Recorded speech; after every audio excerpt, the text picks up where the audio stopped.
네, 안녕하세요. 반갑습니다. 조등사이다 김선호입니다. 오늘은 메이커 교육에 대해서 해보겠습니다. 메이커 교육 뭔가요? 제가 아마 2018년도인가 그때 처음으로 메이커 교육이라는 말을 들었습니다. 그 말을 들었을 때는 이렇게 생각을 했어요. 메이커 교육? 왜 우리가 보통 메이커 하면 뭐 아디다스, 뭐 나이스, 뭐 나이스랜다. 왜 갑자기 나이스가 나오지? 뭐 아디다스, 나이키, 또 뭐죠? 두 개밖에 기억이 안 나냐? 아무튼 제가 기억나는 메이커는 그 두 가지입니다. 예, 이렇게 유명 메이커 그런 상품들을 활용한 뭐 경제교육인가? 자, 그런데요, 이런 겁니다. 메이커 교육은요, 말 그대로 메이커, 예, 만드는 사람이 되도록 이끄는 교육을 뜻합니다. 무언가를 잘 만드는 사람들, 우리가 보통 기술자라고 이야기하죠. 그러면 그냥 기술교육이라고 하면 되잖아. 이걸 왜 굳이 또 뭐 새로운 용어를 만들어 복잡하게. 예. 뉘앙스의 차이가 있어요. 기술교육은 하나의 테크놀로지, 즉 한 분야의 전문성을 향해 나아간다고 보면 됩니다. 그런데 메이커 교육은 그냥 주어진 다양한 문제 상황들을 적극적으로 해결하기 위한 창의적인 방법론을 우선시해요. 즉 기술은 아주 정교한 결과물을 얻기 위한 반복적인 습득이지만, 메이커는 스스로 방법을 찾아내고 도전하고 또 실패하고 성공하는 과정 전체를 다 배우는 교육입니다.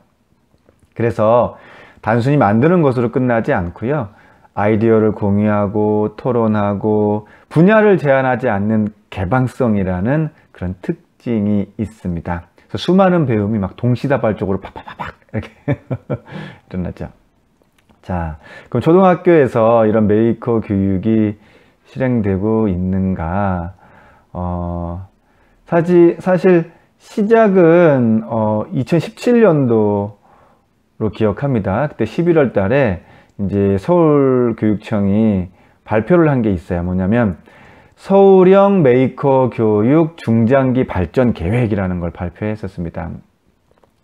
그러니까 18년부터 시작해서 22년까지 단계적으로 추진한다고 한 건데요. 아마 뭐 그 당시에만 해도 한 28억 정도 투자했다고 제가 들었습니다. 그리고 이제 그 당시부터 22년까지 5년 동안 약 100억 정도 이렇게 투자할 계획이라고 발표가 딱 나왔는데요. 자, 그렇다면 매해 이렇게 20억씩 투자를 한다고 하는 건데 뭘 어디에 어떻게 투자를 하는 건가? 일단은 메이커 스페이스를 만든다고 했습니다. 그리고 각종 기자재를 지원한다고 했고요. 제가 지금 오늘 이 자리에서 말씀드리고 싶은 건 그 교육청에서 어떻게 하고 있는 그러한 중장기 발전 계획에 대한 이야기를 말씀드리려는 것이 아닙니다. 일단 메이커 교육이 무엇인지 한번 잘 모르시는 분들이 아직 많은 것 같아서 말씀을 드리고, 그리고 가장 중요한 것, 가정에서 어떻게 접근할지, 그것에 대한 말씀을 드리려고 하는 겁니다. 자, 메이커 교육은요, 저는 자녀들의 미래를 위한, 미래를 준비해야 하는 어떤 교육의 일환으로, 또 미래를 준비하는 그런 대안이 될 수 있다고도 생각을 하는데요. 그 이유가 뭐냐면 사실 이미 세계 경제가 메이커들에 의해서 움직이기 시작했기 때문입니다. 우리는 뭐 인공지능 그래서 이렇게 막 컴퓨터 막 전문가들 막 이런 사람들에 의해서만 세상이 빠르게 변하는 거라고 생각을 하지만, 사실은 메이커들에 의해서 움직이고 또 그것에 의해서 세상이 빠른 속도로 변화되고 있었습니다. 우리가 잘 인지를 못하고 있을 뿐이에요. 뭐냐면 이런 거예요. 점차 이제 움직임이 둔한 대기업 중심이 아니라 유연성과 민첩성을 지닌 메이커들 간의 연대, 이게 아주 중요합니다. 메이커들 간의 연대를 통한 흐름, 이쪽으로 중심이 이동하고 있습니다.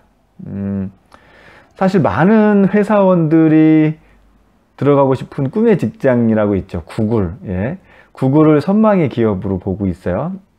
하지만 엄밀히 이야기해서 구글은 기존의 패러다임의 기업들 중에 하나가 아닙니다. 예, 달라요. 지극히 유연성을 지닌 메이커들의 공동체입니다. 그들은 세계의 흐름을 주도하고 있고요. 앞으로도 계속 구글과 같은 메이커 공동체가 등장할 겁니다. 그리고 그러한 공동체에 적합한 능력을 지닌 인재들을 찾을 거고요. 그래서 이렇게 메이커적인 능력을 가진 아이들이 그 찾던 그 선택의 첫 번째 대상이 될 겁니다. 그래서 이제 미래의 대안이 될 수 있다고 말씀을 드리는 건데요. 자, 그러면 메이커 교육 어디부터 시작하면 좋을까요? 예, 가정에서 무언가를 만들려고 해야 되니까 일단 공간이 필요하겠죠. 예. 근데 저는 이렇게 말씀드리고 싶어요. 그냥 공간이 아니고요. 조금은 아니면 많이 어수선해도 되는 공간이 필요합니다. 네. 이게 뭐냐? 이미 미국에서는 10년 훨씬 전부터 메이커 스페이스가 생기기 시작했습니다. 메이커 공간이라는 거죠. 지금은 이미 상당히 정착이 되었는데요. 그 중에 하나를 소개시켜 드리면 오스틴 팅거링 스쿨이 있어요. 말은 스쿨이지만 뭐랄까 약간 정말 동네 마을회관 같은 느낌? 네. 그런 느낌의 만들기 공간이라고 보시면 됩니다. 그것을 운영하는 이제 케미가 이런 말을 했는데요. 조금은 어질러도 될 것 같은 편안한 분위기여야 자유롭고 과감하게 실행할 수 있습니다 라고 말했습니다. 저는 가정에서도 이렇게 해 주어야 된다고 생각을 해요. 선생님, 아이들 방이 지저분하면 우리 엄마들이 가만히 있지 않을 텐데요. 네, 맞아요. 사실 저도 좀 이렇게 깔끔하게 정리하고 치워놓고 뭘 하는 성격이라서 이렇게 좀 가지런히 정리해놓고 막 탁탁탁탁 이제 그런 것이 일반화됐습니다. 그런데 책을 본격적으로 쓰면서부터 그게 자연스럽게 무너졌어요. 네. 지금 여기 화면상으로는 뒤에 이제 책장만 보이기 때문에 제 방의 상황에 보이지 않지만 제 방은 지금 난립니다. 예. 책을 한 권 끝내는 것도 일종의 메이커죠. 책을 만드는 작업이죠. 예. 책을 한 권 편집하고 끝내고 원고를 탈고할 때쯤 되면 책상에 책들과 그리고 뭐 심지어 뭐 접시까지 있습니다. 먹으면서 작업하느라고 지금 난리도 아닌데. 예. 사진 찍어서 부끄럽지만 예, 보여드리겠습니다. 잠깐 화면이 바뀌면서 제가 편집해야죠. 예. 보여드리겠습니다. 이런 상황입니다. 자, 다시 돌아가겠습니다. 자, 맨 처음 메이커 교육의 출발점은요, 어수선해도 되는 공간의 확보라고 말씀을 드립니다. 우리는 보통 아이들 방을 공부방이라고 하죠. 그리고 가장 많이 하는 말 중에 이제 방에 들어가서 공부 좀 하지, 공부해, 방에서. 그 말은 방에 들어가 책상에 앉아, 이런 말이죠. 그러니까 이제 아이들은 등 돌리고 앉아서 몰래 휴대폰만 만지작 거리고 있는 겁니다. 자, 초등 시기만큼은 방에 들어가서 뭔가 만지작 거릴 게 있어야 돼요. 그리고 자르고 붙이고 흘리고 떨어뜨리고 하면서 조금 어수선해지는 건 당연합니다. 자, 이제 고민이 되시나요? 꼭 방이 아니어도 괜찮습니다. 전 거실도 뭐 그렇게 해도 되고요. Anyway, 아이가 무언가 마음껏 창조하고 만들어내는 공간은 어질러질 수밖에 없습니다. 그것이 어느 정도 용인되고 통인되는 그런 작업실과 같은 분위기 중요하다는 것 말씀드립니다. 자, 또 메이커 교육을 향해서 필요한 것 무엇인가? 습관이 중요한데요. 어떤 습관이 중요하냐면 흥미가 생겼어요. 그럼 일단 한번 푹 발을 담그거나 그 흥미를 쫓아서 뭔가 이렇게 시도해보는 그런 습관이 중요합니다. 이걸 저는 이제 흥미를 쫓는 습관이라고 말씀드리고 싶은데요. 이것도 참 부모님들 입장에서 받아들이기가 참 쉽지 않아요. 뭐냐면, 우리 같은 기성세대들이 알고 있는 소위 뭐 성공? 하여튼 뭐 아니면 성취? 그런 것의 패턴은 그 중심에 명확한 목표의식이라는 게 있었어요. 예를 들면 나는 어떤 전문가가 될 거야 라는 그 목표가 있었죠. 그래서 어떤 시험에 합격할 거야 등의 목표가 있었고요.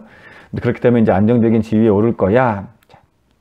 그래서 자신의 흥미는 잠시 내려놓고 흥미를 향해 달리는 사람만이 성공할 수 있는 그런 패러다임이었습니다. 하지만 이제 그러한 전문성들은 인공지능에게 자리를 내주는 처지가 되고 있습니다. 그런데 흥미를 쫓는 습관을 지닌 메이커는 하나의 전문성에 멈추지가 않아요.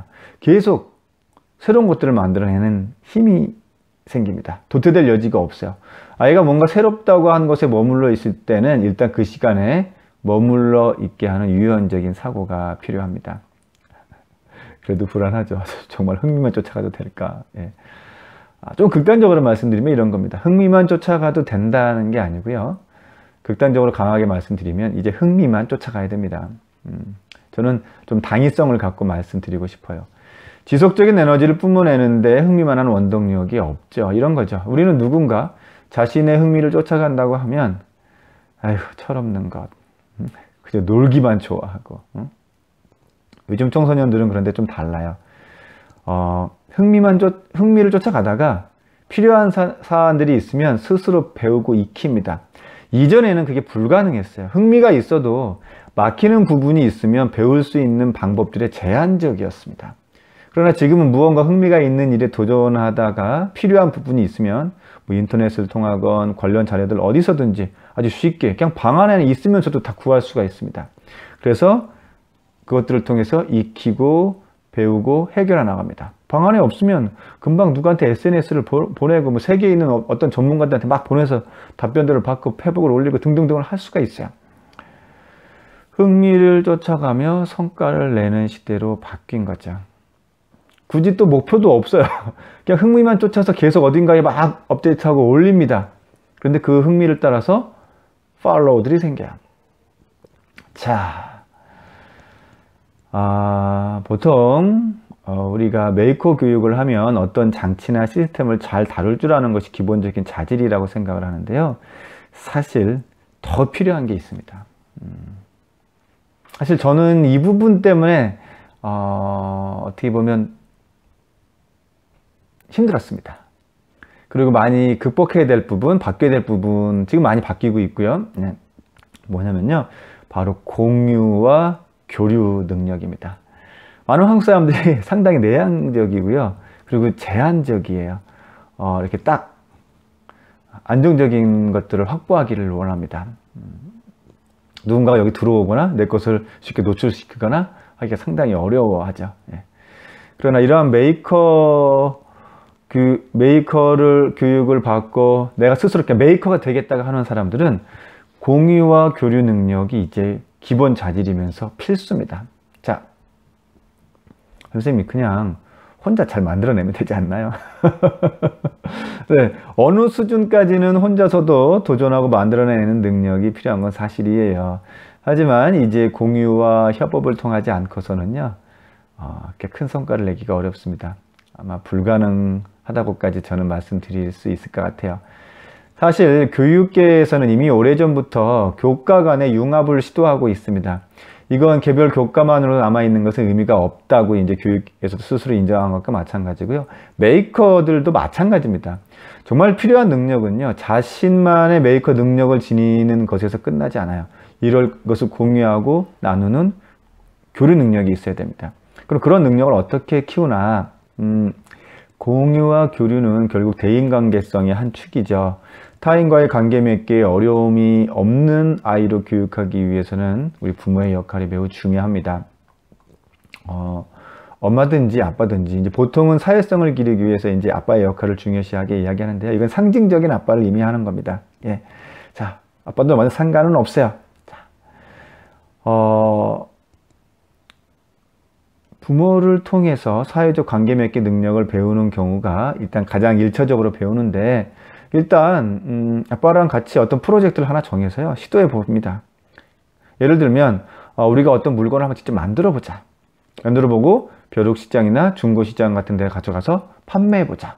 그 프로젝트를 만들어서 기간을 잡고 언제까지 무엇을 만들까 계획도 하고, 또 그것을 만들려면 그것을 만든 전문가들의 운영하는 사이트에도 한번 들어가 보고 등등등등 최대한 비슷하게 흉내도 내보고, 여기에 내가 가지고 있는 뭔가 새로운 장점도 넣어보고 해서 일단 만들고 판매해 보는 것까지 경험을 하는 거죠.